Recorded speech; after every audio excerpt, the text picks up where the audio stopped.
स्वाहा।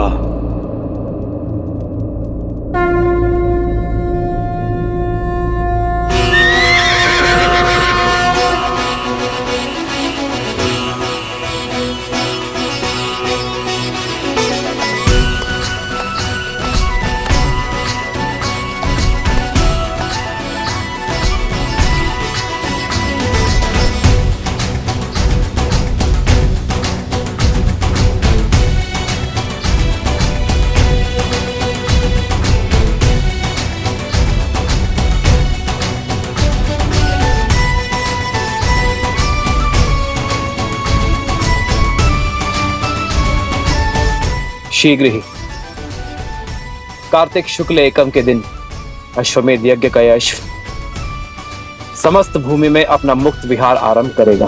जय श्री राम, जय श्री राम, जय श्री राम, जय श्री राम, जय श्री राम। कुश, कुश, अब और चला नहीं जा रहा है, भूख लगी है। भूख का राग मत चलाको, चलते रहो। तुम क्या खा रहे हो? खा नहीं जाओ, केवल चबा रहा हूँ। गले के नीचे अभी तक कुछ नहीं उतरा। खा के बोलो कुछ, कुछ समझ नहीं आ रहा। तुमने कहा तो खा लिया, अब तक तो केवल चबा रहा था। इतना भी मूर्ख नहीं हो कुछ। मैं यहाँ भूख से मरा जा रहा हूँ और तुम अकेले फल खा रहे हो। भूल गए मैं किसका पुत्र हूँ? माता सीता। ये कैसी प्रतीति है, कैसा आभास है यार।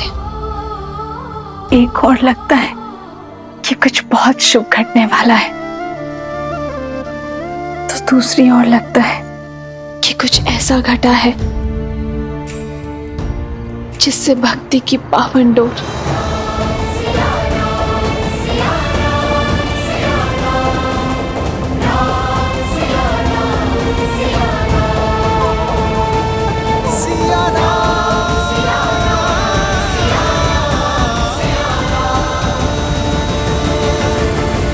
अरे बुद्धि के ध्वनि सोम, मैं तो माता सीता को केवल प्रेम से माता कहता हूँ।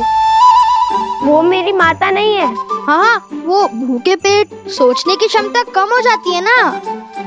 तुम तो वन देवी के पुत्र हो। हाँ हाँ, मैं वन देवी का पुत्र हूँ। वैसे लव भैया ने क्या सोचा है? जितना मैं भैया को जानता हूँ, उन्होंने सोच लिया कि क्या प्रश्न पूछना है, कब प्रश्न पूछना है। सर्वप्रथम वहां देखो, कोई है? शीघ्र चलो। छोड़ो, सबसे पहले भैया को बताने दो कि पहले वो क्या करने वाले, फिर मैं बताऊंगा।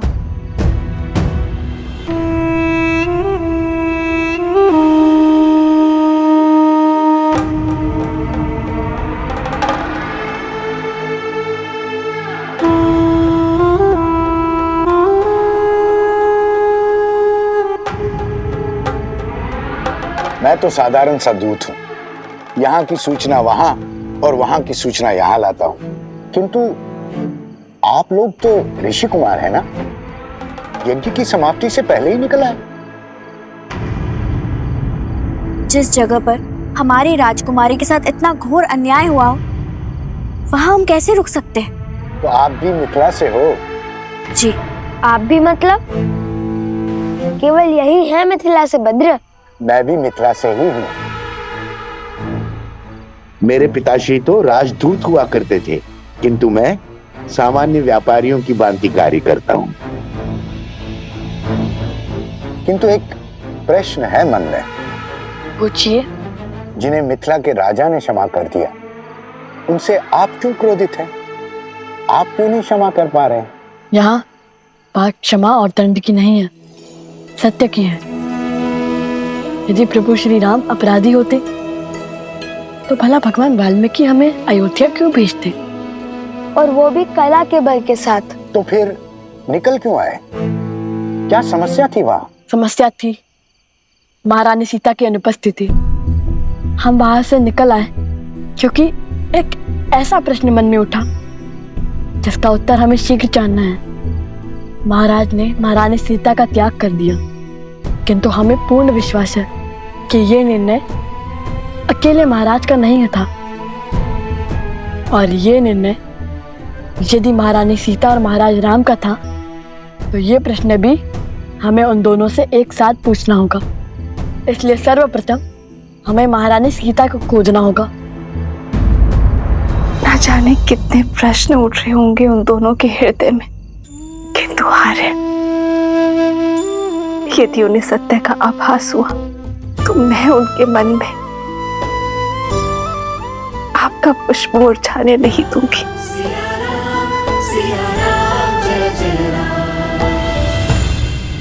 तो आप महारानी सीता को खोजने निकले हैं, कैसे खोजेंगे? एक ही मार्ग है जो भैया ने सोच रखा है, किंतु मैंने अभी तक तुम्हें वो मार्ग बताया नहीं है। इसलिए सब जानने के लिए आतुर है। भैया आप कब बताएंगे? हमें अश्वमेध यज्ञ को रोकना होगा। किंतु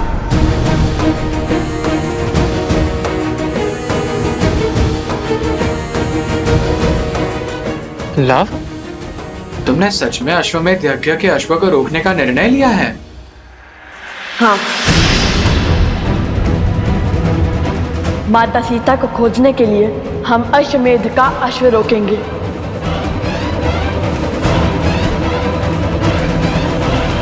क्या? हाँ पुत्र, सिया राम के जीवन के इस अध्याय में लव और कुश अश्वमेध के अश्व को रोकेंगे। उसके पश्चात श्री राम और देवी सीता से प्रश्न भी पूछेंगे। यही विधि का विधान है, नियति का निर्देश है। क्या सोच रहे हो गणेश? नियति तो उनके लिए होती है ना जो जन्म मृत्यु के बंधन में बंधे होते हैं। ये उनकी नियति नहीं है प्रिय गणेश, ये तो उनकी योजना है जिसके द्वारा वे समय के अंत तक मानव और मानवता को जीवन जीने का, जीवन के विषय में सोचने का मार्ग प्रदर्शित कर रहे हैं। लक्ष्मी और नारायण अपने मूल स्वरूप में धरती पर वास नहीं कर सकते, इसीलिए अपने मानव स्वरूप में वो संसार को मर्यादा का पाठ पढ़ा रहे हैं और अब अपने पुत्रों के कर्मों द्वारा वो संसार को धर्म की शिक्षा देना चाहते हैं। तो अब लव और कुश अपने ही पिता के विरोध में शस्त्र उठाएंगे महादेव? देवी, आप बार बार भूल जाती हैं मैं क्या कहता हूं। धैर्य रखिए, आगे की कथा स्वयं ही हमारे समक्ष प्रकट होगी।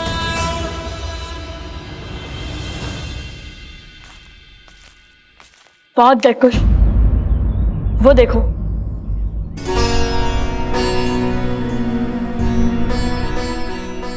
भैया अयोध्या वासियों ने हमें कितने आनंद से विदा किया था।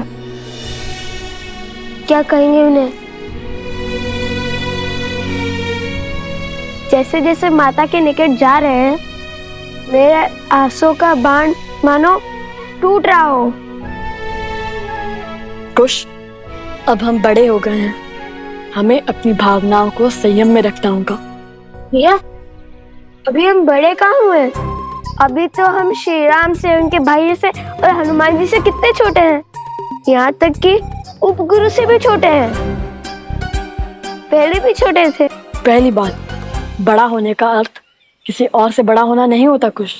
और दूसरी बात, कोई भी आयु से बड़ा नहीं होता, बड़े तो अनुभव से होते हैं। और भगवान वाल्मीकि के आशीष से हमने तो अनेक अनुभव हुए हैं ना।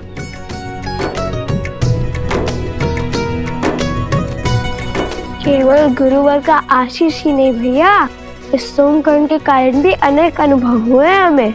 हर बार नई समस्या में फंस जाता है। चलो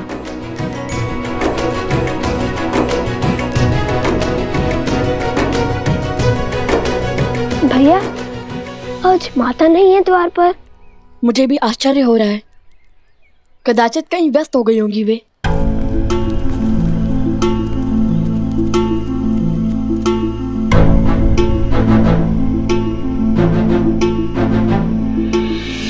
कैसी है श्री राम की अयोध्या? साथ क्या लाए और महाराज से भेंट हुई? प्रजा ने तुम्हारे मुख से राम कथा सुनी? कोई उपहार मिला? जो भी पूछना है सोमकरण से पूछो। आकुश, माता के पास चलते हैं।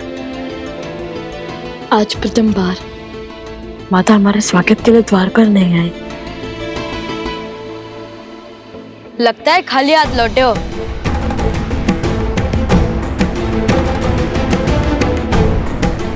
कदापि नहीं। उपहार में जीवन के सबसे महत्वपूर्ण कर्तव्य लाया हूं, जो अब हमें स्पष्ट रूप से दिखाई देने लगा है। आगे क्या करना है पता है हमें।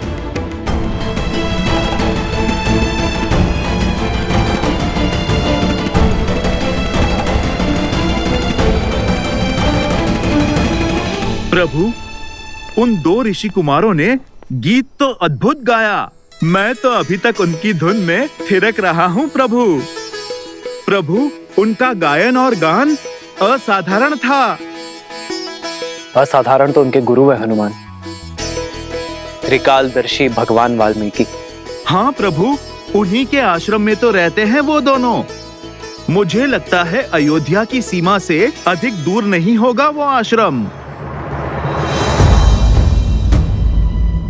सूर्यवंश के इन सूर्य का तेज अयोध्या तक नहीं पहुंचना चाहिए, श्री राम तक भी नहीं।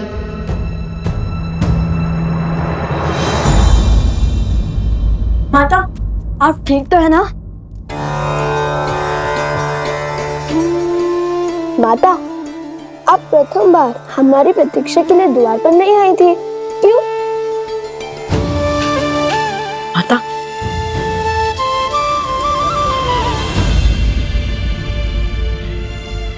आपका हाथ तो तप रहा है।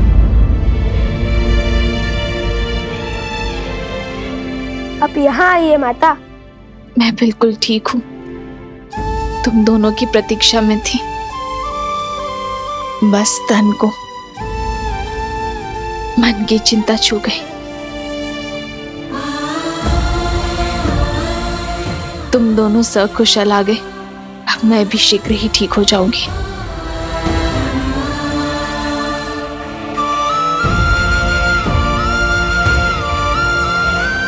मैं अभी आपके लिए जड़ी बूटी लेके आता हूँ। गुरुदेव ने हमें सिखाया था। आप देखना, आप शीघ्र ही स्वस्थ हो जाएंगी।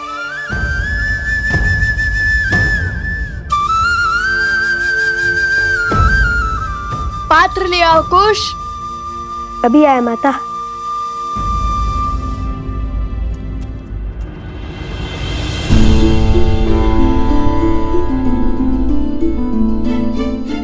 आर्य, मैं इनसे अयोध्या के बारे में कैसे पूछूं? एक और मन करता है कि अयोध्या की कुशलता के बारे में पूछूं, तो दूसरी ओर अयोध्या में हुए उनके अनुभव का विवरण जानने से भयभीत भी है।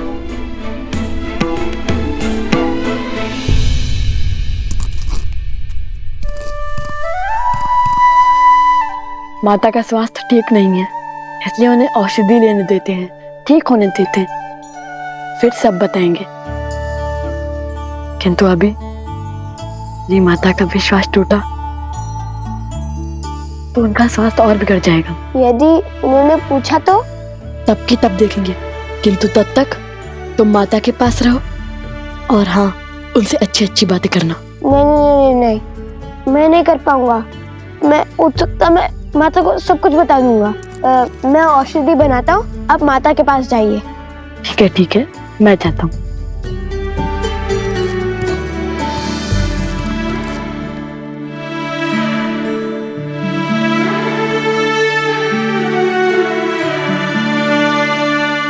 कुछ पात्र में बूटी लेने गया है माता।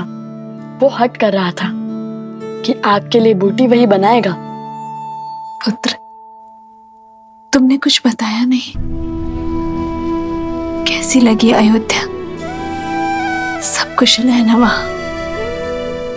हाँ, सब ठीक है, वहां पर सब कुशल है, पूर्णतः कुशल। तुम दोनों ने प्रभु के दर्शन किए? हाँ, अवश्य। हमने उनके दर्शन भी किए, उन्हें राम कथा भी सुनाई और हम उनसे भेंट भी लाया। अरे नहीं, वो हमें भेंट भी देने वाले थे, किंतु उनके हाथ का धागा टूट गया और उन्होंने वो धागा अपनी कलाई से हमारी कलाई में बांध दिया। ये देखिए, जन्म जन्म का है ये संगम, राम रतन सीता वैभव धन।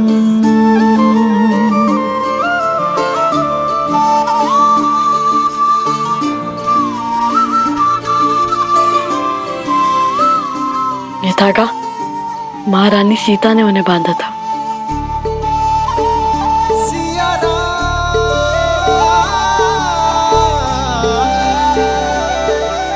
माता,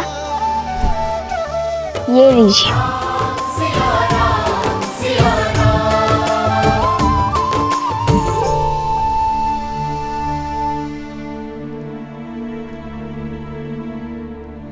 अब आप विश्राम कीजिए माता, हम गुरुदेव से मिलकर आते हैं। कुश, क्या हुआ है तुम्हें? मुख पर इतनी उदासी क्यों है? लाओ, सत्य बताओ मुझे, प्रभु श्री राम ने क्या कहा तुम्हें? माता, श्री राम केवल वीरों के प्रभु हैं, नारियों के नहीं।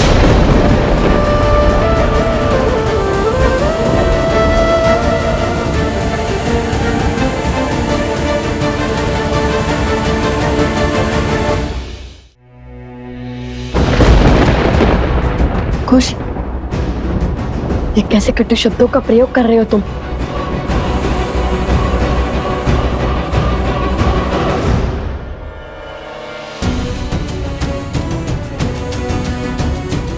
कुश, क्या हुआ?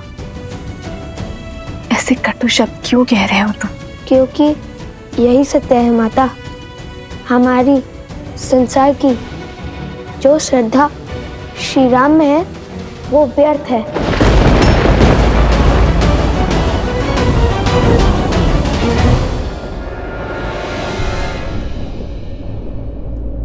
तो अयोध्या से श्रद्धा का अर्थ सीख के आए हैं मेरे पुत्र।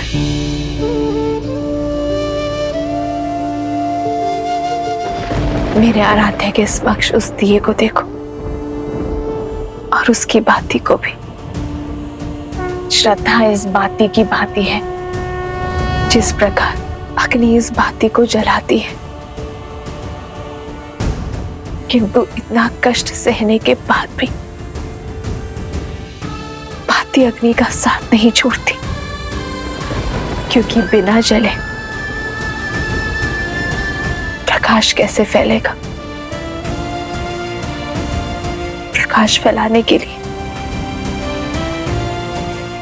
बाती को जलना ही पड़ता है। उसी प्रकार श्रद्धा हृदय को पीड़ा तो दे सकती है, किंतु इसका अर्थ ये नहीं है कि तुम श्रद्धा का ही त्याग कर दो और तुमने तनिक सी पीड़ा देखकर अपने प्रभु के प्रति अपनी श्रद्धा का ही त्याग कर दिया।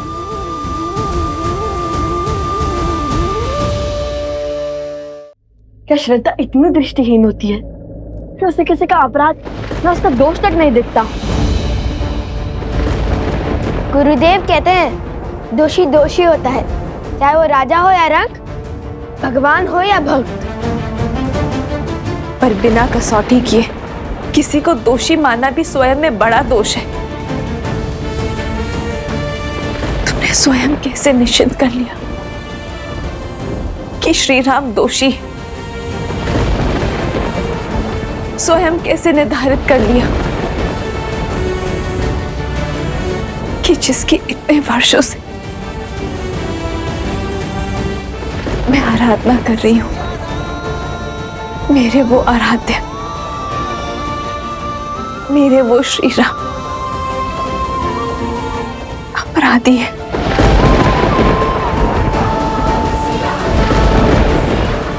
दोष और गुण निर्धारित करने का ज्ञान प्राप्त कर लिया तुमने।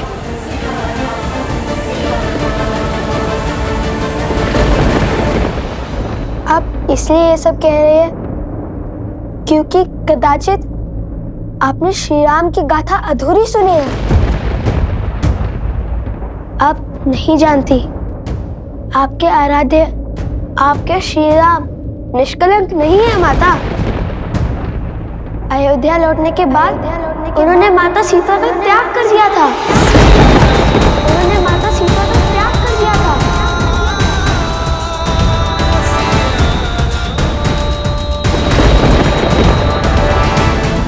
क्या ये अन्याय नहीं है?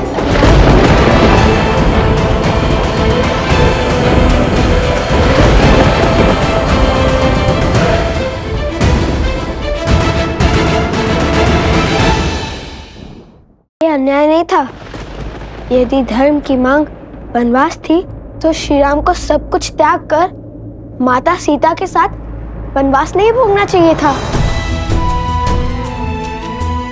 सोचिए माता, जब श्री राम ने अपनी अर्धांगिनी को त्याग कर दिया था तब माता सीता के मन में क्या बीती होगी, कितना घोर कष्ट हुआ होगा उन्हें।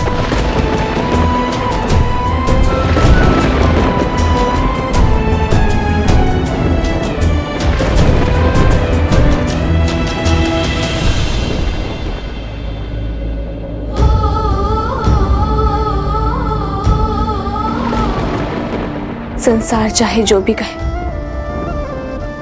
किंतु मुझे पूरा विश्वास है कि आज भी सीता के मन में प्रभु श्री राम के लिए श्रद्धा की अग्नि उतनी ही ज्वलंत है। और मुझे पूरा विश्वास है कि ये निर्णय केवल श्री राम का नहीं, अपितु सीता राम का है, जिसका कारण सही समय पर संसार को ज्ञात हो जाएगा। माता, भैया को भूख नहीं है, सारा भोजन मैं खाऊंगा।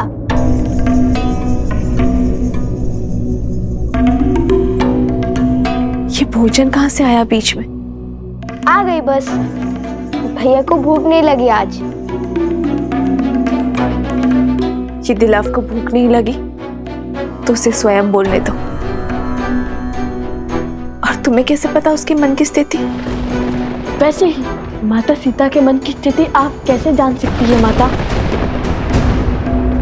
इसलिए हमने निश्चय किया है कि हम महारानी सीता को खोजने जाएंगे।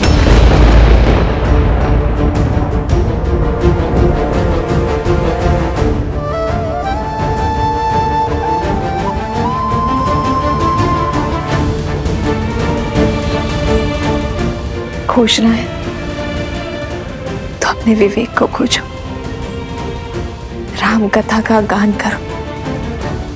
जिसे श्री राम में खोट दिखे उसने कभी श्री राम को जाना ही नहीं और ना ही सीता को।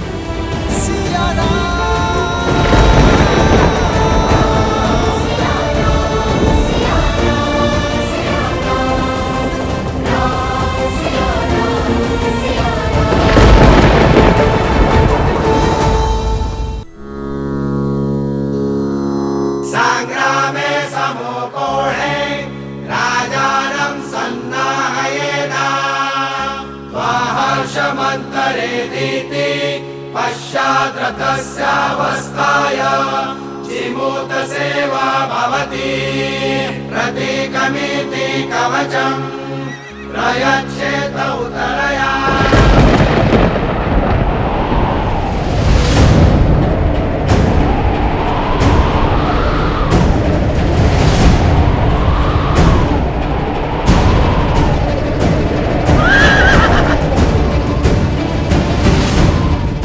भैया, यह वातावरण किसी अनिष्ट का सूचक प्रतीत होता है।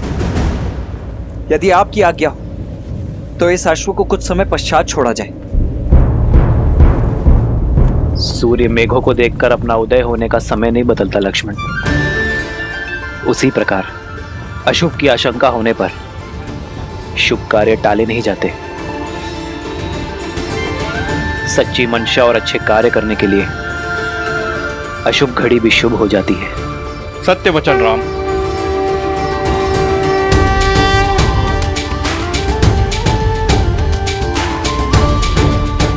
ये अश्वमेध का अश्व है जो धर्मात्मा महाराज कौशल नरेश अयोध्यापति श्री राम की संपत्ति है और मर्यादा और धर्म की गति का प्रतीक है। जिसने भी इसे रोकने का साहस किया, धर्म की गति को रोकने के प्रयास का दोषी समझा जाएगा और अयोध्या की चतुरांगनी सेना से युद्ध को आमंत्रण देगा। राजा राम श्री राम।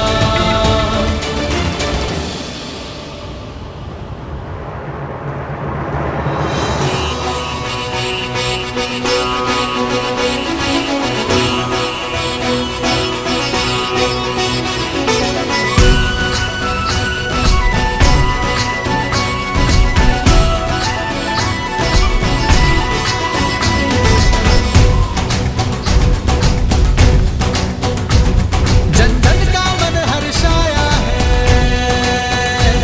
देखो स्वराज्य अब आया है। सेना के साथ अश्व की रक्षा के लिए कौन जाएगा? हम सभी सज्ज हैं भैया। आप जिसे आदेश देंगे वो तैयार है। क्या मैं चला जाऊं भैया? ध्यान रहे शत्रुघ्न, ये यज्ञ अन्य राज्यों पर धर्म की सुरक्षा और संधि प्रदान करने के लिए है, उन पर अधिकार स्थापित करने के लिए नहीं है।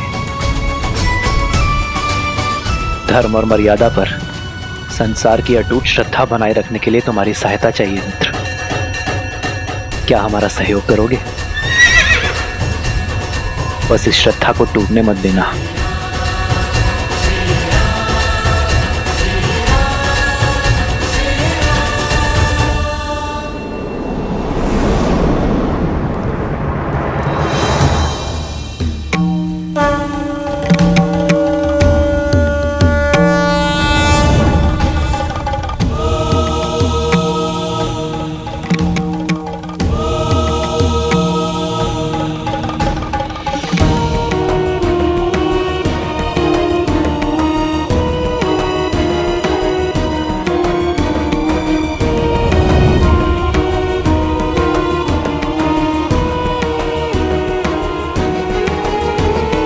प्रणाम गुरुवर।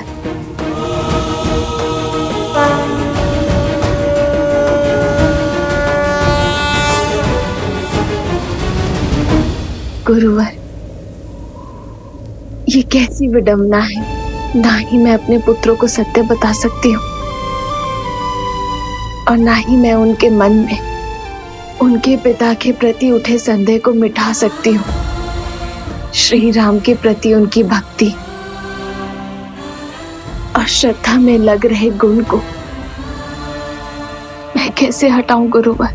भक्ति लगती सरल है वन देवी, किंतु है जटिल। परंतु किसी के आदेश से की गई भक्ति में कोई बल नहीं होता। जब संदेह के ताप में लवकुश की भक्ति जलेगी तो स्वर्ण सी दृढ़ होकर निकलेगी। देखना, एक दिन उनकी भक्ति से प्रेरित होकर संपूर्ण संसार श्री राम भक्ति का लाभ उठाएगा। इसलिए उन्हें अपने मार्ग खोजकर आप तक और आपके माध्यम से उन्हें अपने पिता तक पहुंचने दीजिए। श्री राम के निर्देश पर संदेह तो लक्ष्मण जी ने भी किया होगा। ये तो फिर भी आपके पुत्र हैं। आपकी ओर से प्रश्न करने का लवकुश को पूरा अधिकार है। हे वन देवी, आप तो साक्षात प्रकृति हैं, भूमिजा हैं। यदि आप विचलित हुई तो प्रकृति का नियंत्रण ही टूट जाएगा। इसलिए आप धैर्य धरें और मन को शांत कर अपने आराध्य को स्मरण करें। सब शुभ होगा।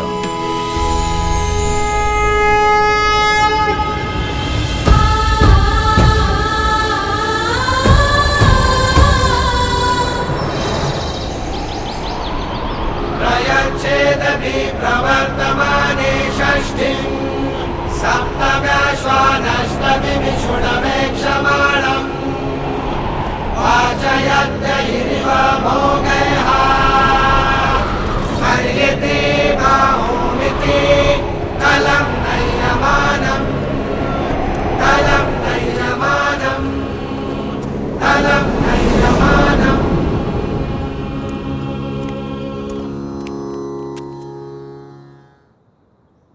सेनापति, अश्व की रक्षा के लिए किसी के प्राण लेने का अधिकार नहीं है आपको, किंतु रोकने वाले को बंदी बनाने का पूरा अधिकार है।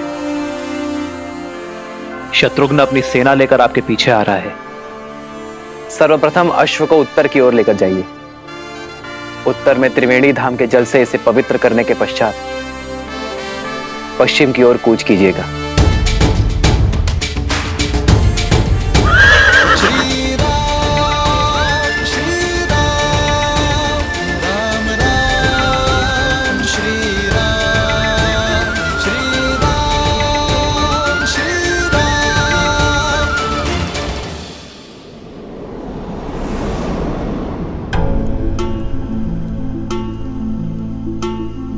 जाने कहाँ होंगी माता सीता? लो, माता सामने है और ये उन्हें जगत भर ढूंढने चले।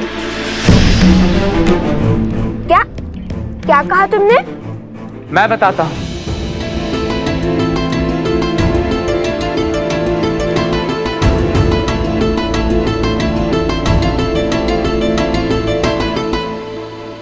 त्रिवेणी धाम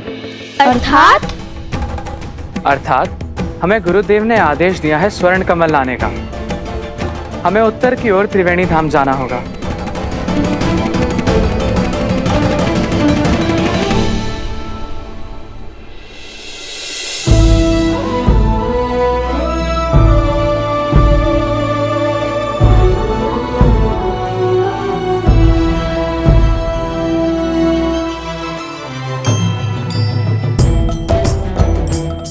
उत्तर की ओर त्रिवेणी धाम की ओर बढ़े।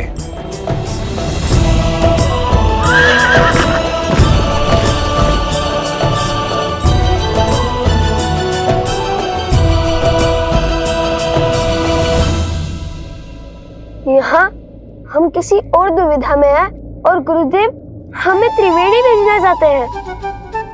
गुरुदेव के हर आदेश में गहरा अर्थ छुपा होता है कुछ। अब देखना, यहाँ से हमें अवश्य ही कोई नया मार्ग मिलेगा।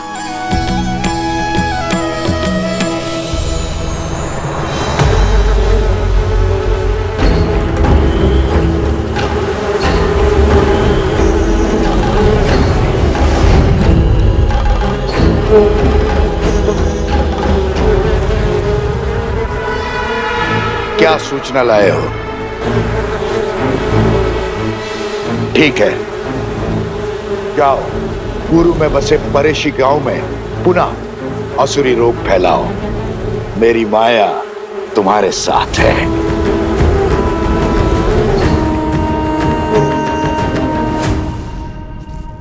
भैया, आज शुक्ल पंचमी है। यज्ञ के अश्व को मुक्त कर दिया होगा अयोध्या से। हाँ, और कदाचित इसलिए भगवान वाल्मीकि ने हमें आज ही त्रिवेणी धाम जाने का आदेश दिया, या फिर कदाचित यहीं कोई हमें महारानी सीता से मिलने का मार्ग मिल जाए। हाँ भैया, महारानी सीता से मिलने का मार्ग मिल जाए, मुझे अधिक प्रसन्नता होगी। अब बातें बंद करो और आगे बढ़ो। क्या पता नियति का क्या निर्णय हो हमारे लिए। अरे शीघ्र चलो, महारानी सीता से मिलना है या नहीं?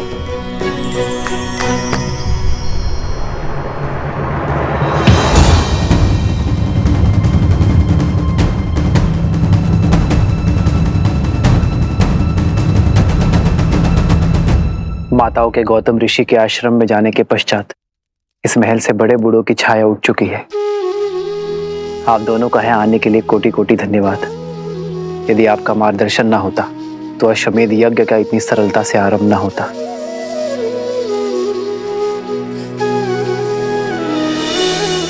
धन्यवाद तो हमें आपका करना चाहिए रहा, इस संसार को अपना सामर्थ्य दिखाने के लिए।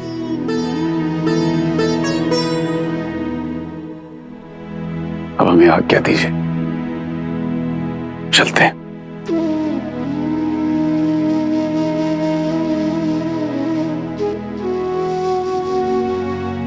आशा करता हूं माता,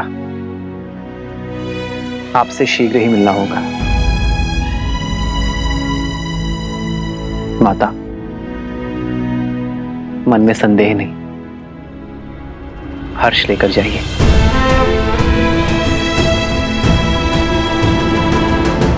माता,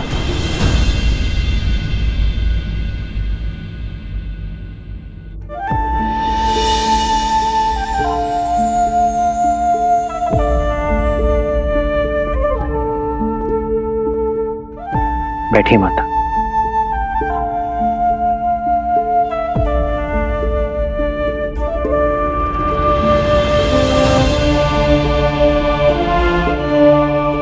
बताइए माता, सीता की अनुपस्थिति में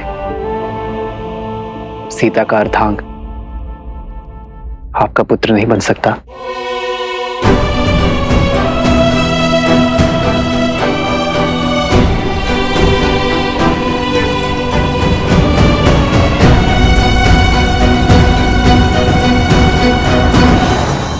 पुत्र, आपने मेरे मन के भावों को उचित पढ़ा है। कुछ समय में जो कुछ भी हुआ, उस कारण मेरे मन में एक प्रश्न पुनः जाग उठा है, जो मैंने कभी त्याग दिया था।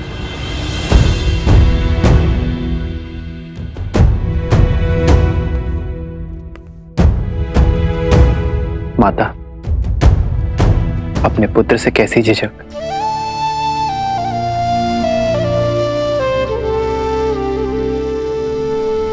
मेरी सीता का वनवास कब पूर्ण होगा राम?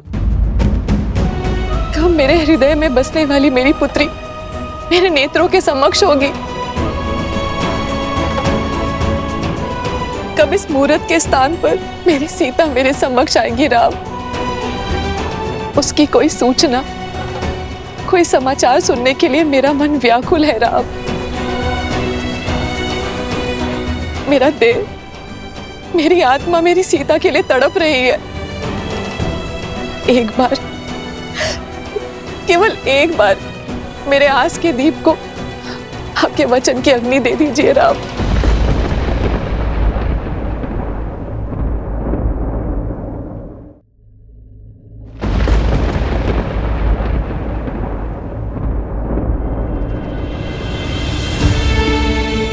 माता, मैंने और सीता ने अपने राज्य के हित के लिए अपना स्वार्थ और साथ त्यागा है।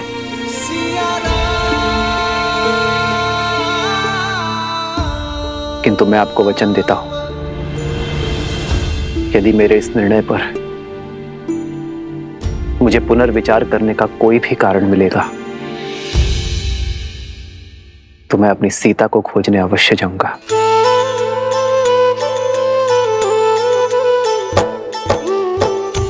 आपका ये वचन मेरे जीवन की शक्ति बनेगा राम, और मैं महादेव से प्रार्थना करूंगी कि शीघ्र ही आपको ऐसा कोई कारण मिले।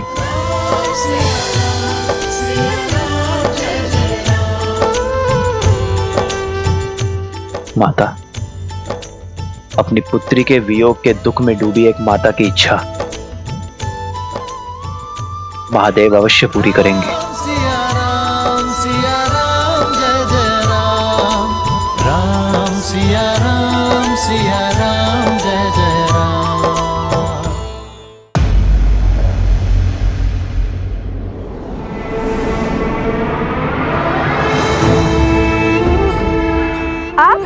लगता है धनुर्धर लक्ष्य भेदने निकल चुके हैं।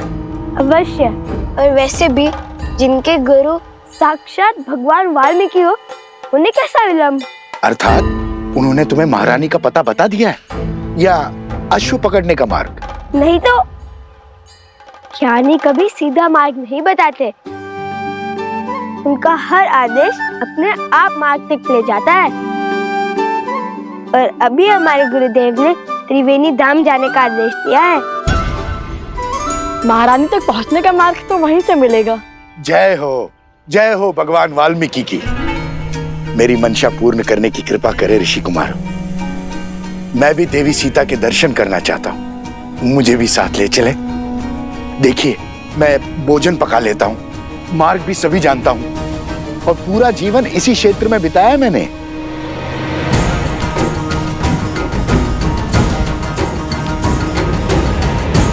सबकी क्या राय है? सब अपना अपना मत बताइए।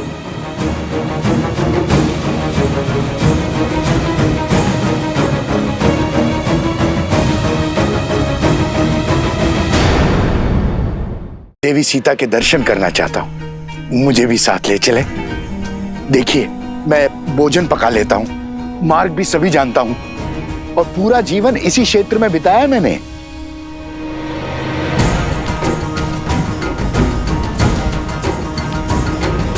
सबकी क्या राय है? सब अपना अपना मत बताइए। आप मिथिलावासी हैं, आपको तो हमारे साथ चलना ही चाहिए। जो सबका मत है वही मेरा भी है। अच्छा, तो भाभी श्री को प्रेम से सब बुलाने लगे हो आप।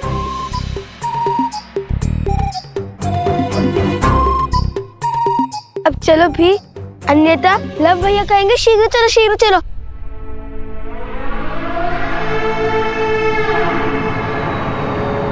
अरे अब भी चलिए, सबका मत सिद्ध हो चुका है, परंतु आपकी रक्षा का दायित्व हम नहीं लेंगे।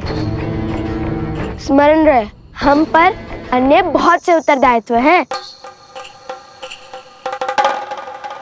इतने वर्षों से इसी वन में भटक रहा हूँ, अपनी रक्षा स्वयं कर सकता हूँ। बिना शस्त्र के कैसी रक्षा?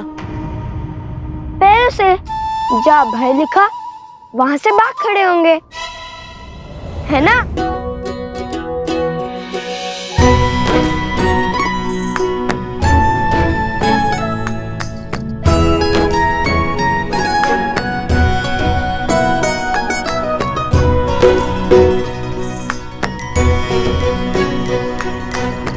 यहाँ तो दो रास्ते हैं, किस ओर जाना है भैया?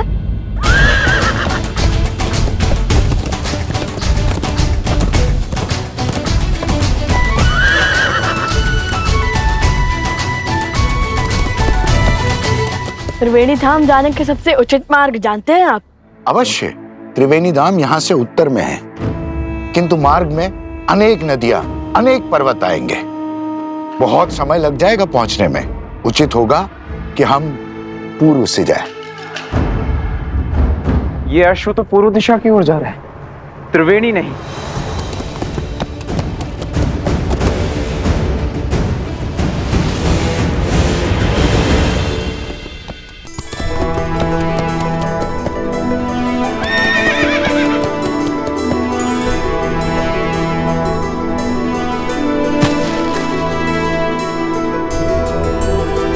हे अश्व, इस ओर चलिए। महाराज का आदेश है, आपको त्रिवेणी धाम जाना है।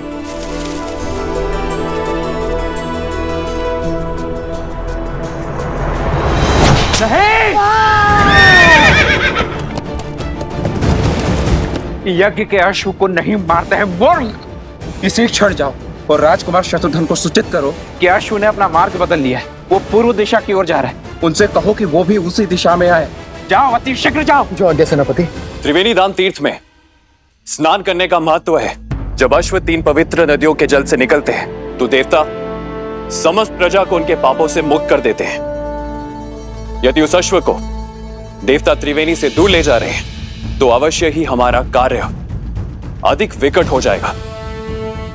हमें अपनी समस्त शक्तियों के साथ उस अश्व के पीछे जाना होगा। जय श्री राम, जय श्री राम, जय श्री राम, जय श्री राम। बचाओ, बचाओ, बचाओ, बचाओ। मैंने तो उस ओर से आ रही है।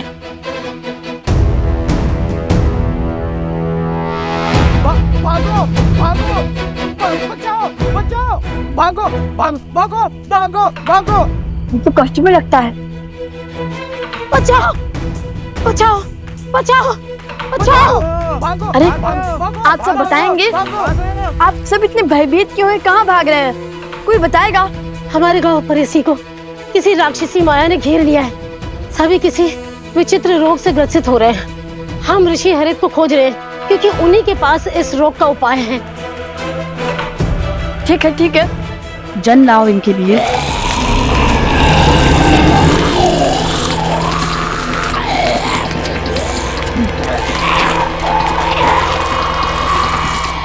आप सब हमारे पीछे आइए।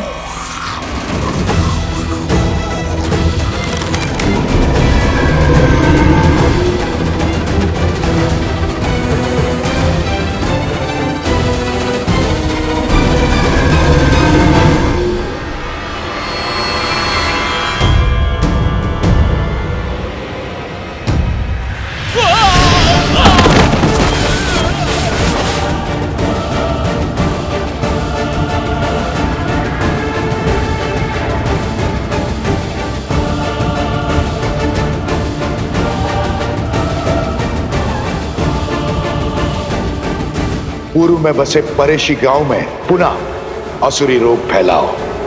मेरी माया तुम्हारे साथ है।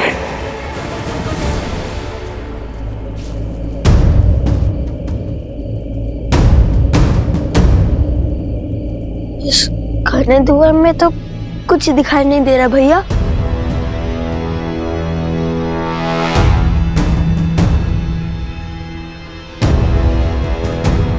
भैया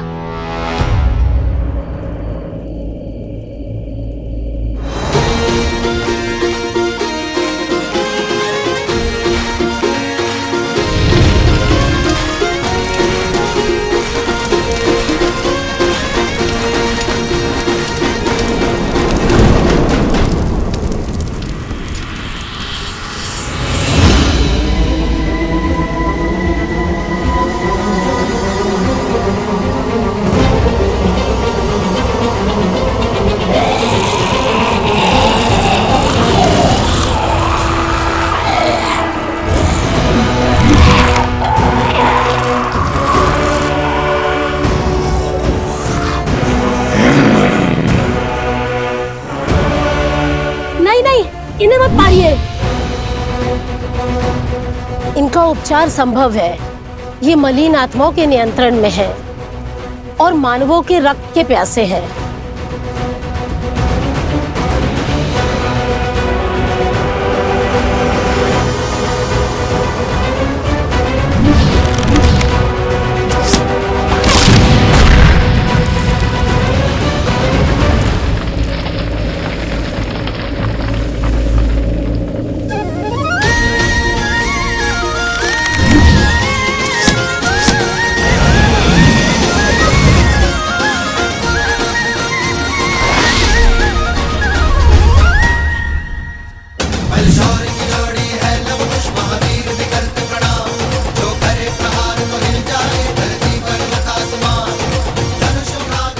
लव कुश,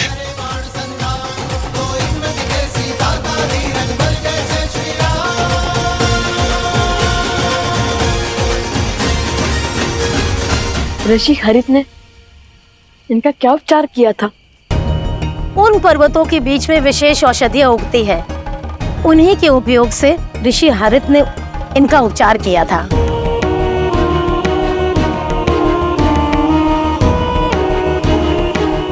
आप गुरु अवत्सला और भाभी श्री प्रसुता के साथ ऋषि हरित के पास जाइए, हम औषधि लेकर आते हैं। और महाशय आप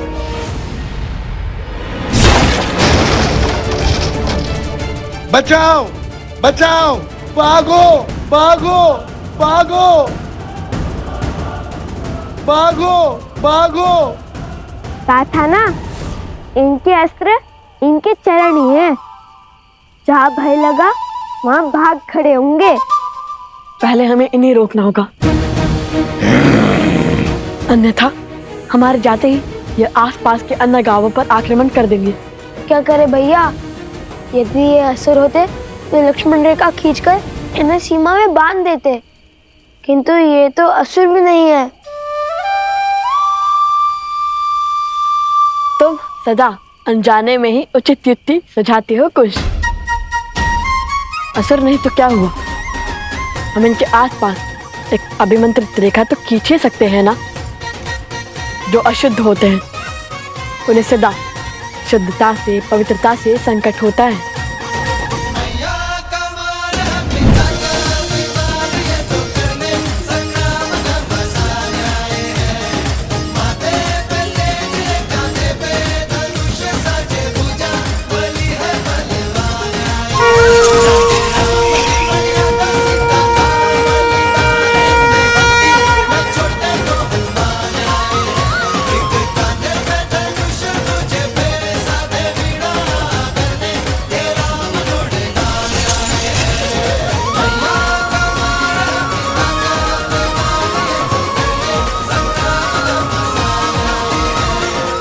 ये इस अभिमंत्रित रेखा को पार नहीं कर पाएंगे कुश। आप सब शीघ्र जाइए। सोमकरण, कुश, चलो।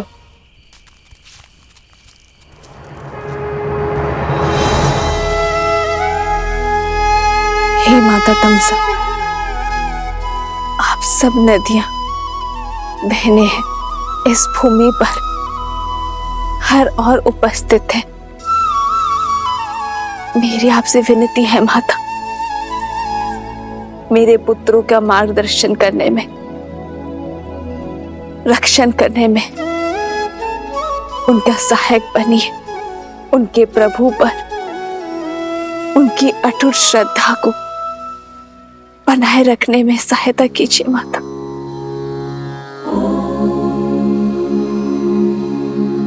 जलनीता पूजनम महानदी देवतानां यथा सर्वाणि देवी सीता प्रीयन्ते तथा तामसः। जलनीता पूजनम महानदी देवतानां यथा सर्वाणि नद्यः प्रीयन्ते तथा तामसः। भूमि की हर नदी जानती है कि आप भूमि देवी की पुत्री सीता भूमिजा है और आपकी संतानों की सुरक्षा हमारा दायित्व है। माता, त्रिवेणी धाम में सभी महानदियां आपके पुत्रों को अपना आशीर्वाद देने हेतु उपस्थित होंगे, किंतु जैसे हम स्वयं किसी घड़े तक नहीं जाती, आपके पुत्रों को हमारा आशीर्वाद प्राप्त करने के लिए नदी में स्वयं स्नान करना होगा। आपका कोटि कोटि धन्यवाद माता। आपके शब्दों ने मेरे मन में आशा की ज्योत जलाई है।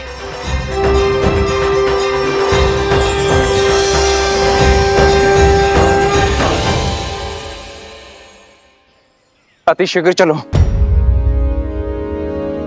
यह अश्व तो पर्वत की ओर जा रहा है। यहाँ हम अश्व की क्या स्वयं की भी रक्षा नहीं कर पाएंगे। चलो शीघ्र चलो।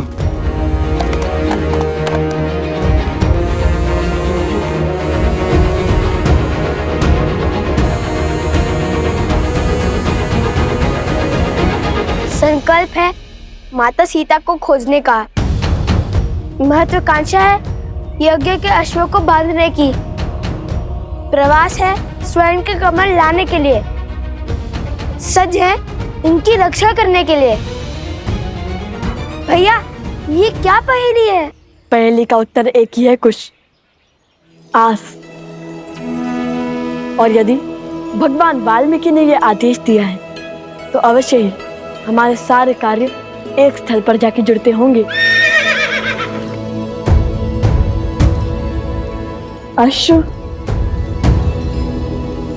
अश्व? इसके ऊपर तो छत्र है, कहीं ये अश्वमेध का अश्व है।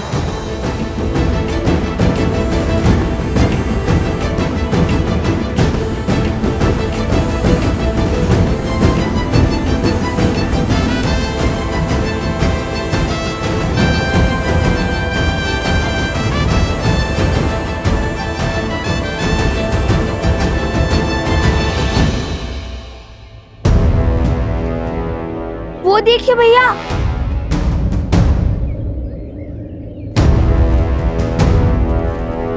राक्षस लगते हैं। अश्व के लिए आए हैं। चलाइए तीर और कर दीजिए इन्हें परास्त। ध्यान से देखो, वे सैनिक हैं और हम सैनिकों पर आक्रमण नहीं कर सकते, किंतु अश्व के लिए केवल इतने सैनिक।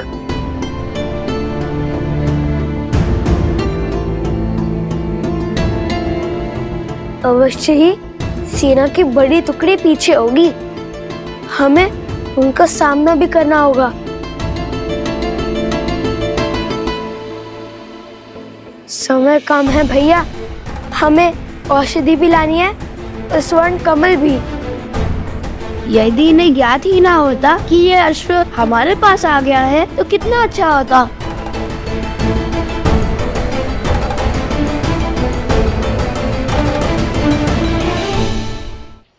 कुश, सोम, आसपास के गांव से एक अश्व लाओ। हम उस अश्व को इससे बदल देंगे और जब तक वो हमारे ये भेद जानेंगे तब तक यज्ञ का अश्व हम ले जाएंगे। उचित है, आप यही अश्व पर दृष्टि रखिए, हम जाकर अभी अश्व को लाते हैं। मुझे तो अश्व से बात करना भी आता है, वो मेरी बात यूं मान जाएगा। अश्व मिल गया, अब चलकर श्री राम से प्रश्न करेंगे। लक्ष्मण, संसार को कालांतर तक गौ पूजा स्मरण रखनी चाहिए। वेदों में भी गौ सेवा को सबसे पवित्र माना गया है। गौ के चरणों में तो देवता भी निवास करते हैं। और जिस प्रेम से गौ अपने शिशु का पालन करती है, उसी प्रेम से संसार को भी पालती है। गौ केवल एक पशु नहीं, वो हमारे लिए माता समान है, जो निस्वार्थ अपने दूध से संसार का पोषण करती है। जिस स्थान पर गौ का सम्मान होता है, वो स्थान कभी निर्धन या भूखा नहीं रहता। इसलिए गौ के लिए प्रेम और सेवा केवल हमारा कर्तव्य ही नहीं, हमारे जीवन का आधार भी है। श्री राम श्री राम श्री राम।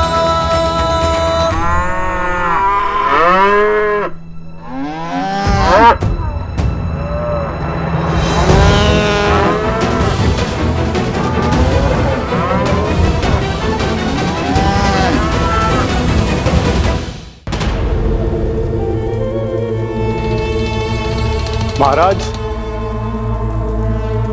महाराज, अश्वमेध यज्ञ के कारण अयोध्या की प्रजा फिर से उस राम की ओर समर्पित हो रही है। मेरे अथक प्रयासों के बाद भी मैं उनके मन को विचलित नहीं कर पा रहा हूं। और कितना समय लेंगे आप महाराज? समय बड़ा चंचल होता है बानासुर, वो किसी के वश में नहीं आता है। मेरे भ्राता दशानंद रावण को भी लगा था कि वो समय के अंत तक जीवित रहेगा, पर देखो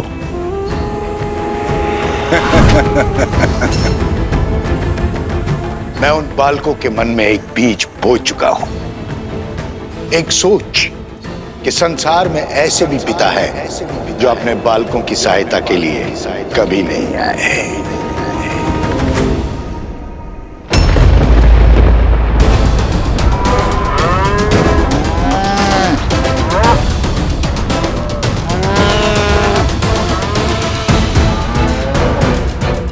गौ माता का क्रंदन तो अनिष्ट का सूचक होता है। अब इन बालकों को जब पता चलेगा कि श्री राम ही उनके पिता है, जो उनके लिए कभी नहीं था, तब छिड़ेगा युद्ध। एक सोच कि संसार में ऐसे भी पिता है जो अपने बालकों की सहायता के लिए कभी नहीं आए। अब मेरे प्रकोप से वो दोनों अपनी पराजय का दोष अपने पिता को देंगे।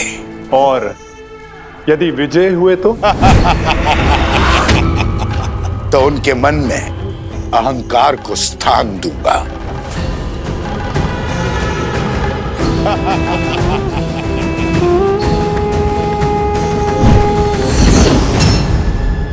अब उन्हें सत्य बताना मेरा दायित्व है।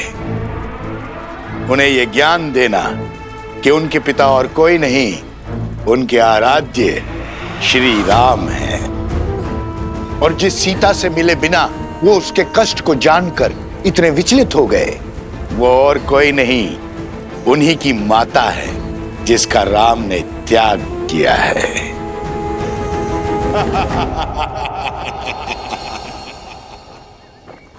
गऊ का रुदान भले ही अशुभ संकेत हो, किंतु ये बात स्मरण रहे कि हर संकट हमें सीखने का और कर्मों में सुधार लाने का अवसर देता है। और जैसे आर्य सुमंत ने बताया कि गऊ के रुदान का कारण उसके बछड़े से उसका विरह था, जिसे शीघ्र ही ढूंढकर उसकी माता से पुनः मिलाने का आदेश है। महाराज, ये तो नहीं पता कि आपने ऐसा क्यों किया, किंतु क्या शत्रुघ्न को अश्व से दूर रखने का आदेश उचित है? शक्तिशाली राष्ट्र सबसे पहले आक्रमण नहीं करता भरत, और जिस राजा की अयोध्या के अश्वमेध यज्ञ को चुनौती देने की इच्छा है, उसे भी तो युद्ध के लिए सज्ज होने का अवसर मिलना चाहिए।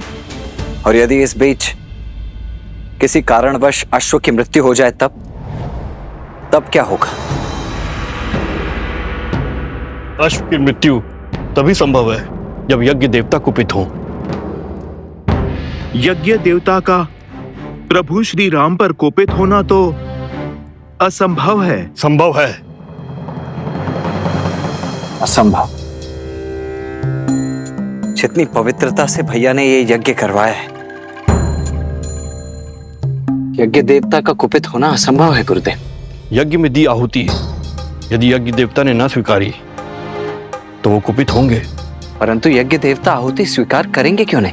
क्योंकि यज्ञ में मंत्रोच्चार केवल महाराज राम ने किया है, उनकी पत्नी ने नहीं।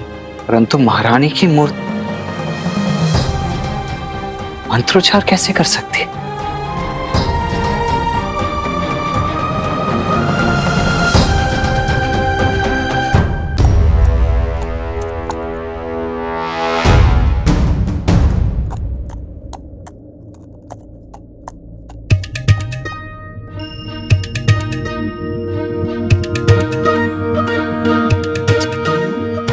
क्या लाए हो तुम? जो भी है श्वेत तो है। गांव में केवल यही एक 4 पैरों वाला प्राणी है जिसका रंग श्वेत जैसा है, और ऊपर से वस्त्र और छात्र भी ला दिया मैंने इसके लिए। अब चलो अश्व बदल देते हैं। सैनिक थके हुए हैं, हमारा भेद जाने में उन्हें समय लगेगा, जब तक हम निकल जाएंगे। दिख रहा है अश्व किसी को? दिख रहा है क्या? नहीं, लगता है और ऊपर गया है। शीघ्र खोजो उसे। चलो।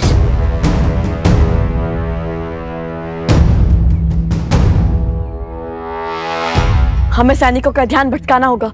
जो आ गया भैया, आप अश्व को पकड़िए, मैं अश्व की ध्वनि निकालता हूँ, उनका ध्यान भटकाता हूँ। ये अश्व की ध्वनि है या फिर गधे की? पर भैया गधा तो डी चौ करता है।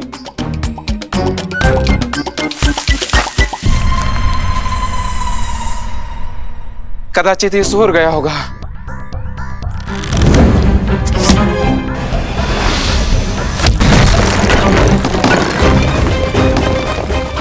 ये ईश्वर क्या ध्वनि है?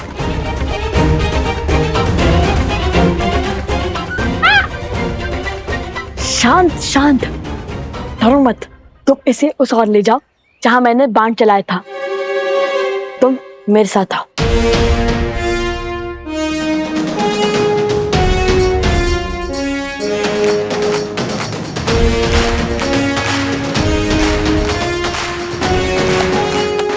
मरण है ना, हमें अश्व को कैसे रोकना है? कैसे रोकना है? ये बात कब हुई? तो तुम्हें क्या लगता है भगवान वाल्मीकि ने हमें मिथिला के प्रवास के लिए क्यों भेजा था? ओ, स्मरण है, इस प्रवास की तैयारी के लिए।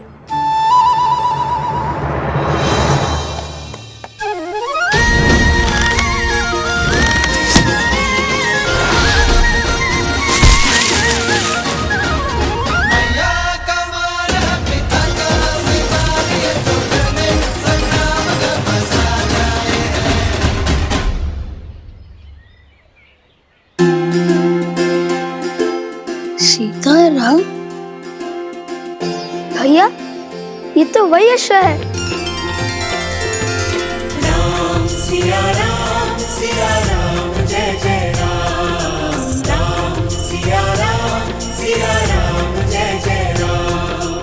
कदाचित इसका, हमारा और सीताराम का कोई ना कोई संबंध अवश्य है। क्यों मित्र, हम स्मरण है ना? उस गधे से भय तो नहीं लगा?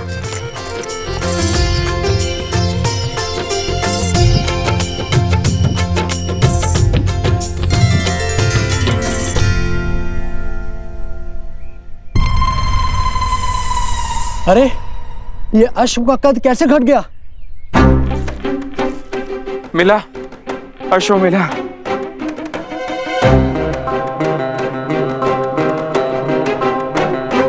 रंग भी बदला बदला सा लगता है। इस काले पर्वत में उसका रंग धूमिल सा हो गया होगा।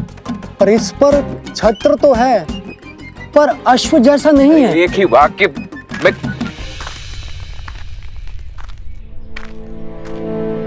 प्रणाम राजकुमार। सेना भी पहुंच रही है। अश्व मिला क्या आप सबको? उस ओर देखिए राजकुमार, हमने एक क्षण भी अश्व से अपनी दृष्टि ओझल नहीं की। आदेश यज्ञ के अश्व पर दृष्टि रखना था सेनापति। आप लोग यहाँ क्या वनगमन कर रहे हैं? अश्व के पीछे ही गमन कर रहे हैं राजकुमार। ये क्या आपको अश्व दिखाई दे रहा है?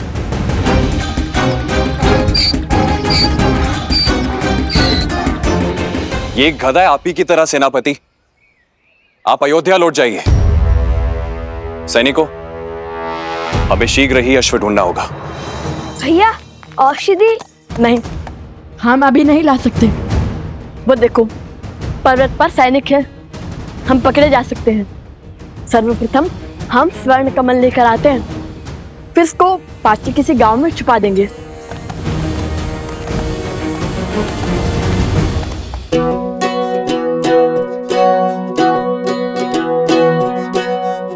सुनो, यह स्थान उचित है। यहाँ पर कोई भी अश्व को नहीं ढूंढ पाएगा।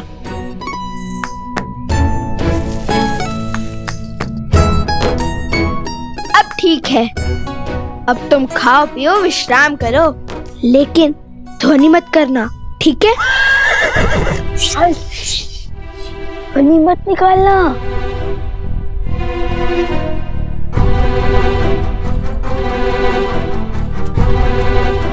चलो।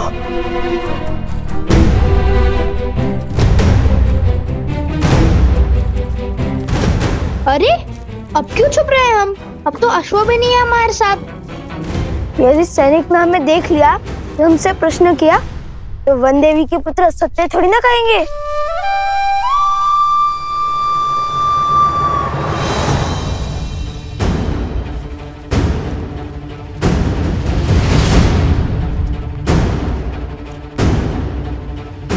त्रिवेणी धाम निकट ही है, शीघ्र चलो।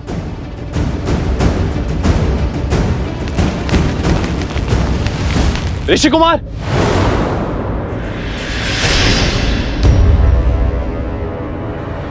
भागो! अरे रुकिए ऋषि कुमार।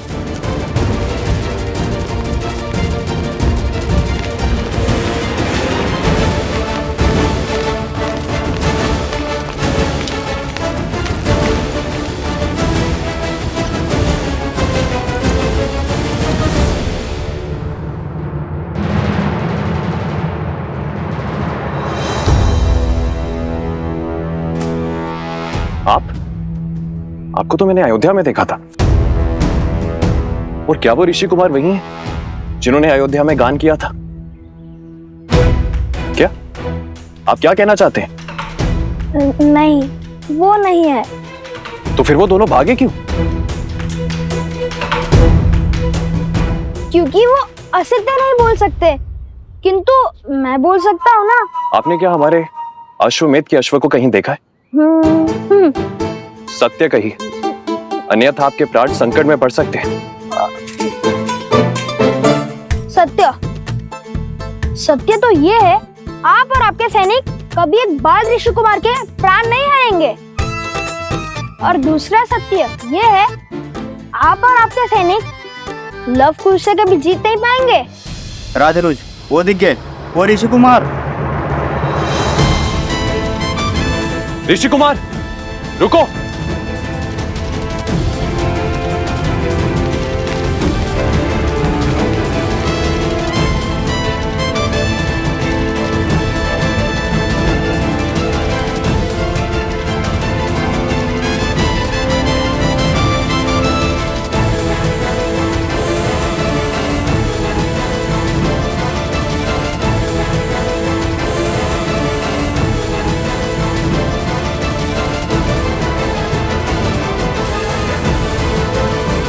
इन्हें यही छोड़ सकते हैं, किंतु रण छोड़ना कायरता तो नहीं होगी ना? कभी कभी रण छोड़ देना ये सबसे बड़ी रणनीति है।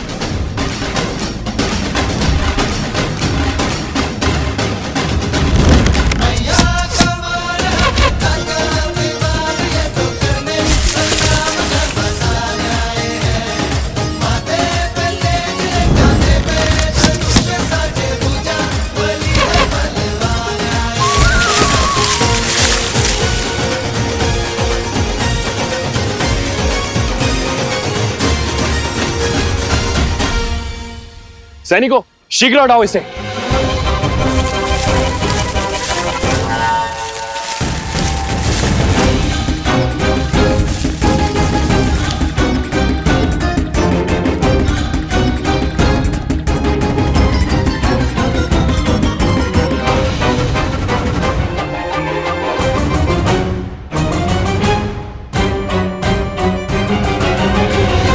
आज तक तो केवल रुके थे, अब फंसेंगे।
बस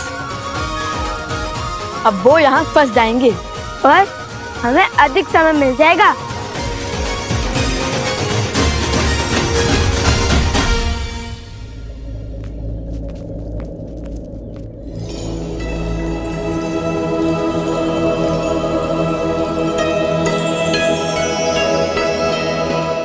अंततः हम त्रिवेणी धाम पहुंच गए। वो देखो तमसा, वो देखो सोना, और वो जो दाहिने ओर से आ रही है वो है सप्तगंडिका, जहाँ तीनों नदियों के मिलने का स्थान है, इसलिए ये त्रिवेणी है। काफी सुंदर भैया, क्या रूप है इस त्रिवेणी धाम का।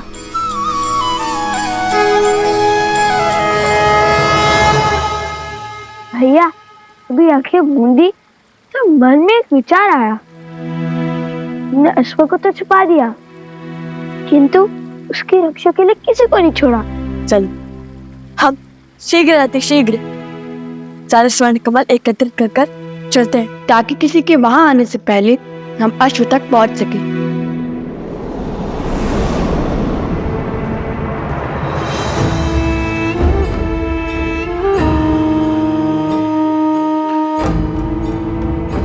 आओ प्रबंधासुर, देखो तुम्हारे परम मित्र और मेरे प्रिय पुत्र चंद्रबाहु की मृत्यु का प्रतिशोध लेने की घड़ी आ गई है।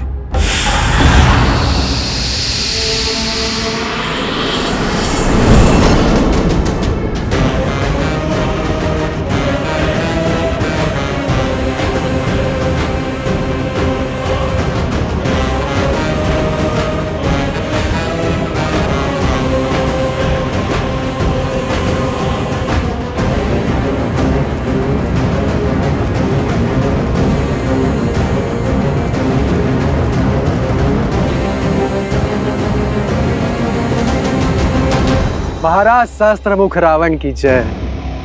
महाराज, जिस क्षण की प्रतीक्षा में मैं अब तक जी रहा था, वो क्षण, वो प्रतिशोध का सुख देने के लिए आपका कोटि कोटि धन्यवाद। धन्यवाद मुझे नहीं, उन बालकों को दो, वही तो है इस सुअवसर के सूत्रधार।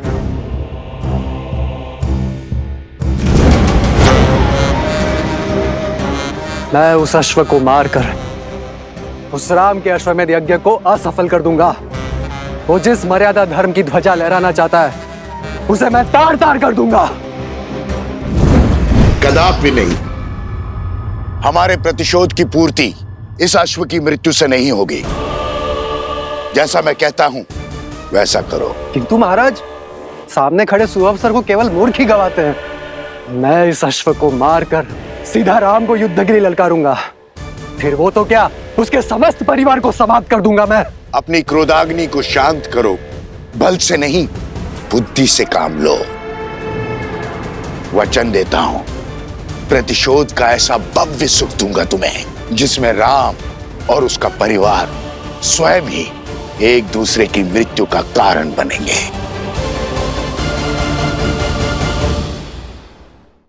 सोचो, एक बार में सबको मारने में आनंद आएगा या उन्हें स्वयं ही एक एक करके एक दूसरे को मारते हुए देखने में आनंद आएगा। और अपनी योजना के लिए मैंने तुम्हें चुना है, क्योंकि छल में तुम्हें मात देना असंभव है। तुम कभी भी कोई भी रूप धरकर किसी भी वस्तु में प्रकट हो सकते हो। मैं चाहता हूं कि तुम यज्ञ के अंत तक इस अश्व के साथ रहो। वो लवकुश बहुत संस्कारी और साहसी है। तुम मेरे साथ मिलकर इस अश्व को इक्ष्वाकु वंश के अंत का साधन बनाओगे।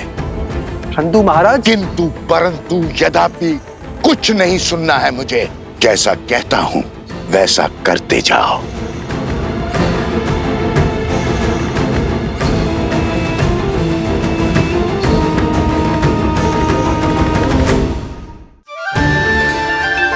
माता पिता के लिए संतान के प्रेम से मूल्यवान और कुछ नहीं हो सकता, फिर चाहे वो देव हो या दानव, मानव हो या पशु।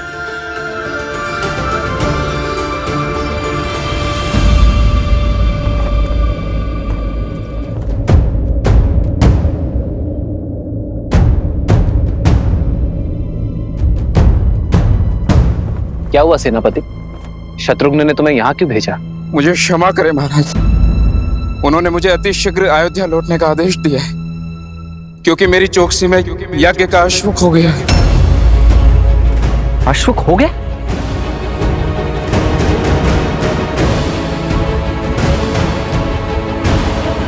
और अब वो स्वयं अश्व को खोज रहे हैं। यज्ञ का अभिमंत्रण आसुरी शक्तियों और दुर्घटनाओं से बचाता है, किंतु केवल तब जब देवताओं का आशीर्वाद हमारे साथ हो।